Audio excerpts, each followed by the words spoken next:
Welcome to Highrise Properties. My name is Kemboi. Today I want to discuss on the commonly used term in real estate, that is return on investments, or ROI. This is basically when you compare the profit that you get in any real estate investment when you compare with your investment cost.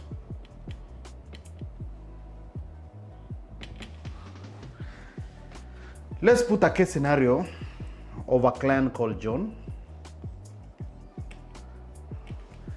John ameua kenge mali, akona pesa, lakini ajui ni wapi anaweza invest in real estate.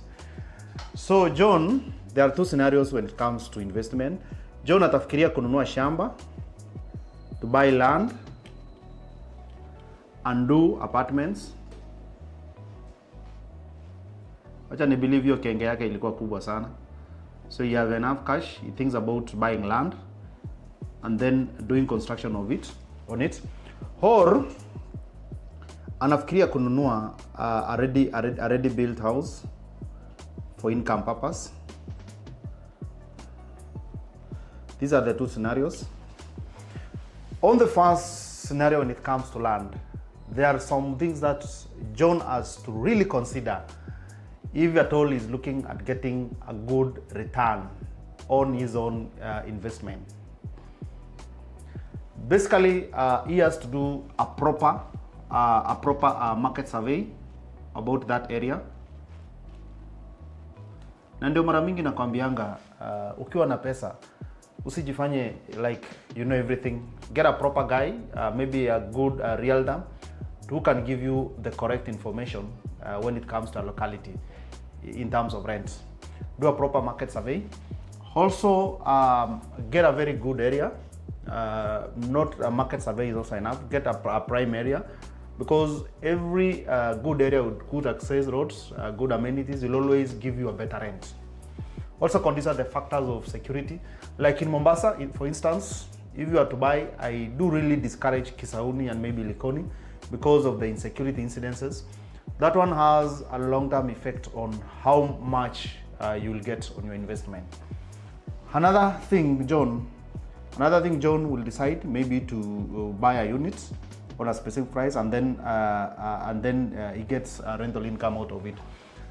So basically, there are three schedules when it comes to measuring the profit that you ought to get in a real estate investment.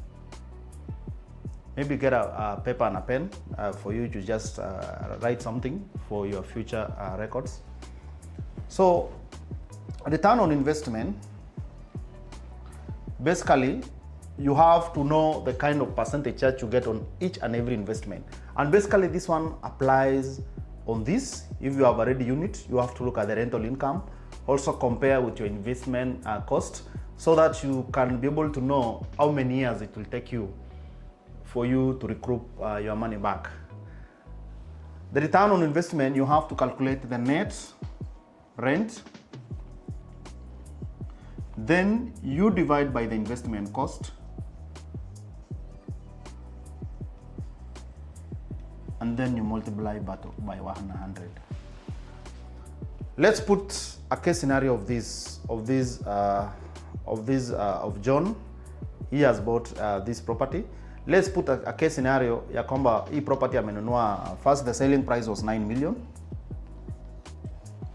9 million, every real estate property, it attracts what you call a stamp duty. You have to pay to the government. Maybe John pia atafanya renovations, so let's add plus ETC. The total cost John ametumia ni 10 million shillings. Okay? Then this property is giving a rent of 120 per month. Lakini bado kuna kuna expenses ambazo John anatumia every month. There is the government tax ya property. There is also the service charge or whatever cost, the electricity, whatever. Let's put it at 20,000. So there is another 20,000. So John mwishowe anabaki na 100,000 every month. 100,000 is the net rent. total investment cost is 10 million shillings. So John anafaa afanye namna hii. For every investment anaangalia nitakuwa natengeneza 100,000, then he has to divide with 10 million, and then he multiplies by 100. So every month he's getting 1% of the total investment. So per year is getting 12. Per year is getting times 12. He's getting 12%. 12%.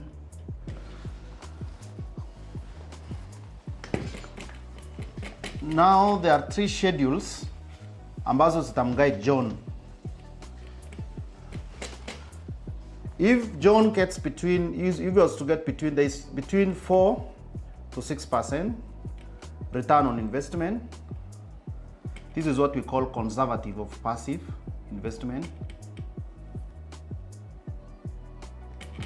Passive, if he gets between 7 to 10% return on investment, this is what we call solid.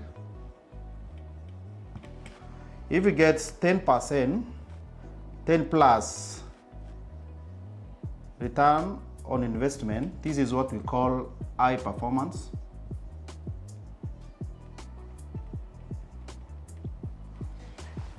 For any business with very high returns, there is also chances that there is a high risk.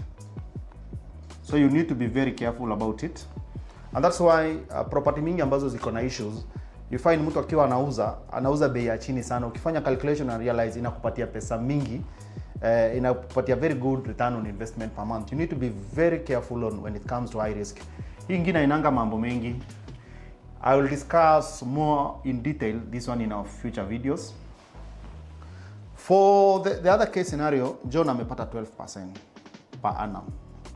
It means John will get his money, will recoup his investment in less than, so you say 100%, divide by 12. So John will get his money in about 8 years and 3 months. Of course, hii nyumba itakuwa occupied for all the 10 years. So you have to put it, I do normally tell a client, you had at least extra 1 year. So John will end up getting his money in 9 years. That is basically a very good investment. In our next video, I'll be now advising you. Sasa tuachane na story ya John. So I'll now be advising you. What do you have to seriously look for so that you can maintain these two? So you can have a solid investment or high performance investment. I take you in detail which kind of a property to go for.